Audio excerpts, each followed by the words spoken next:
Ya, bismillahirrahmanirrahim. Assalamualaikum warahmatullahi wabarakatuh. Waalaikumsalam warahmatullahi. Pada kesempatan ini, saya akan mewawancara Kepala Sekolah SMP An-Nahl Islamic School, Ustazah Mira Irmawati SHI, tentang terkait dengan pengambilan kebijakan atau keputusan yang selama ini dilakukan terkait dengan segala sesuatu yang bersinggungan dengan nilai-nilai kebajikan di SMP An-Nahl Islamic School khususnya. Ya, baik, kita akan mulai.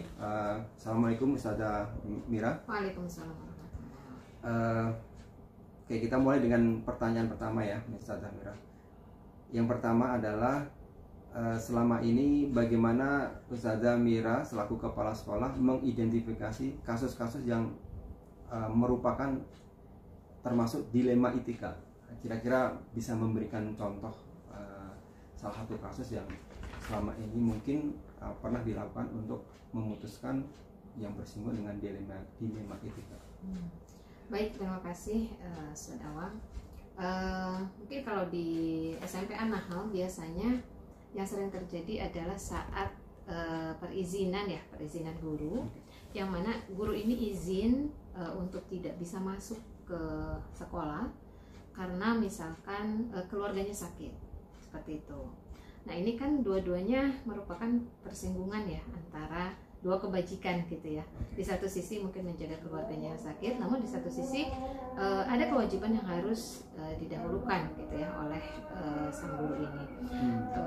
Nah, untuk biasanya sih sebagai kepala sekolah wajib mengetahui keadaan-keadaan itu. Dengan cara apa? Bisa bertanya kepada teman guru yang bersangkutan, bagaimana kondisinya, separah apakah misalkan sakitnya, dan tentunya juga ke bagian kurikulum pasti ditanyakan, apakah ada jam mengajarnya pada hari ini.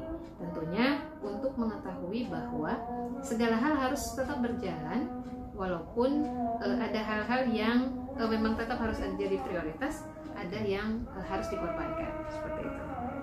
Jadi langkah-langkahnya berkoordinasi dengan pihak lain ya, terutama dengan baik temannya guru tersebut yang mengetahui keadaannya ataupun memang dari wakil kurikulum.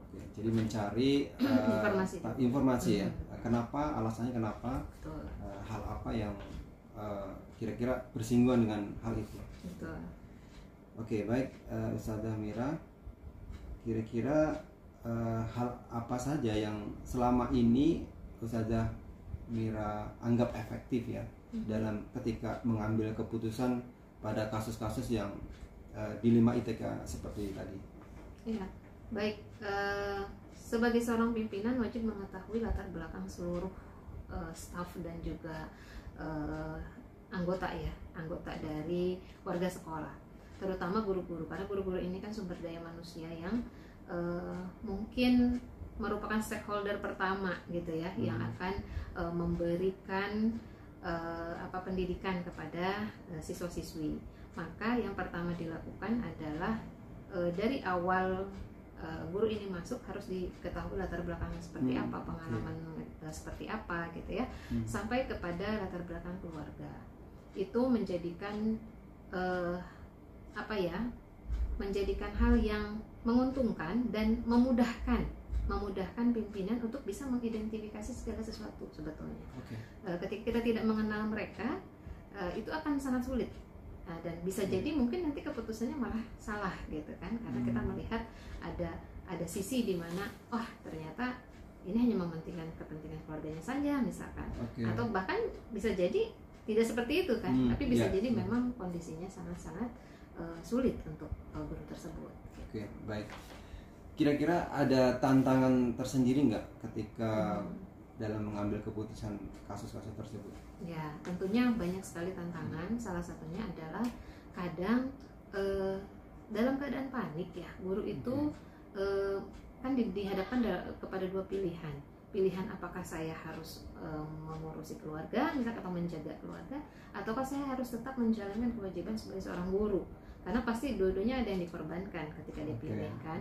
Nah, yang menjadi tantangan adalah saat guru ini tidak mengetahui mana yang prioritas dan tidak mengetahui kenapa pimpinan itu mengambil keputusan itu, ya, mengizinkan atau tidak mengizinkan. Karena tentunya ketika mengizinkan itu pasti dilihat dulu apakah pada hari hari tersebut guru itu mempunyai jam mengajar, ya kan? Apakah ada yang bisa menggantikan?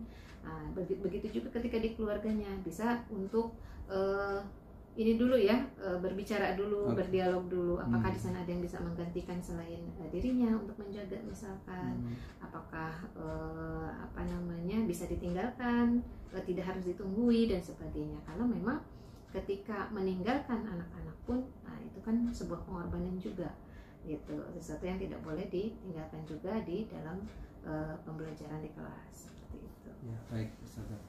Selanjutnya ketika mengambil keputusan tersebut, apakah ada jadwal tertentu atau langsung diputuskan seketika ketika ada kasus tersebut?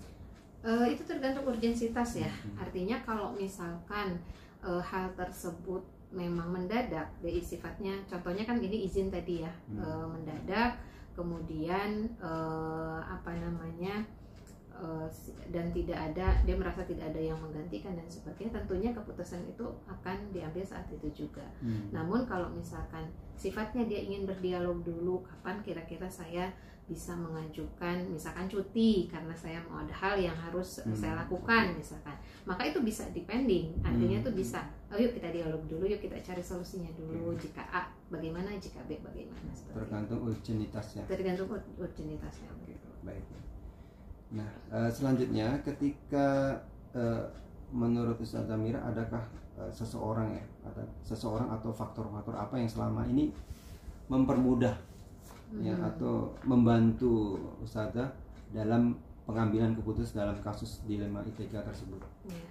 Baik, tentunya kita kan dibantu oleh staf-staf ya, baik itu dari wakil kurikulum, wakil kesiswaan, ya, para koordinator, kemudian juga penanggung jawab. Nah, tentunya mereka inilah yang membantu untuk pertama bisa mengidentifikasi seperti apa, yang kedua bisa mengkoordinasikan bagaimana mungkin ketika ditinggalkan pergantian jadwalnya dan sebagainya, ya, atau mungkin kepada guru yang lain juga, bisakah menggantikan pada saat itu, atau guru piketnya atau bagaimana, seperti itu.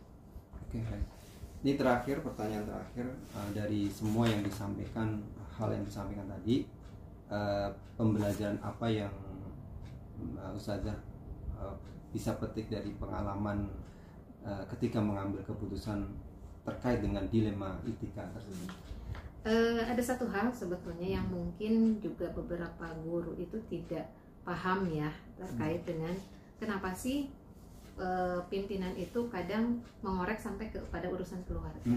Padahal hikmah dibalik ini adalah kita ingin mengenal mereka lebih dekat untuk bisa memahami saat mereka membutuhkan, gitu. Sehingga keputusan yang kita ambil pun bisa memberikan dampak positif bagi kedua belah pihak, baik itu sekolah maupun keluarga, seperti itu. Jadi intinya yang bisa diambil dari hal ini adalah bahwa ketika mengenal satu sama lain, baik itu pimpinan dengan bawahannya, ya, baik itu kepala sekolah dengan guru, itu mempunyai dampak positif dalam hubungan pekerjaan khususnya, gitu. Jadi bukan hanya hubungan pribadi tapi juga hubungan pekerjaan. Oke, baik. Terima kasih Ustazah Mira atas informasinya mengenai pengalaman dalam mengambil keputusan terkait dengan dilema ITK. Terima kasih. Sama-sama. Ya, demikian wawancara kami dengan Ustazah Mira Irmawati dari SMP An-Nahl Islamic School. Ucapkan terima kasih atas perhatiannya. Assalamualaikum warahmatullahi wabarakatuh. Waalaikumsalam warahmatullahi wabarakatuh.